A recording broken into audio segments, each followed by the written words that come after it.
ఎన్నో ఇబ్బందులు పెట్టారు, అవమానాలు భరించాం,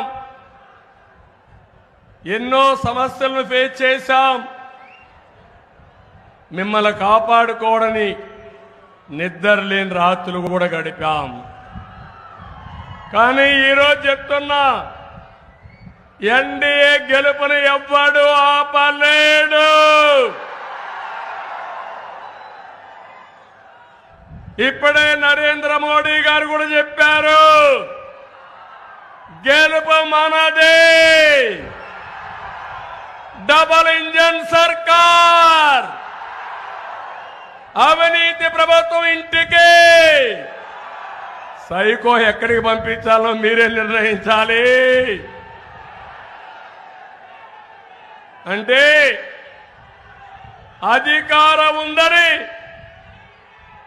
ఒక మాటలో చెప్పాలంటే విర్రవీగిపోయిన వ్యక్తి ఈ సైకో. ఒక విషయం మీకు చెప్పాలి, నరేంద్ర మోడీ గారు గడిచిన 10 సంవత్సరాల్లో దేశాన్ని 5వ ఆర్థిక వ్యవస్థగా తీర్చిదిద్దాడు. ఇప్పుడు మళ్ళీ ఒకే మాట చెప్పాడు, ఈ 5 సంవత్సరాల్లో 3వ అతిపెద్ద ఆర్థిక వ్యవస్థ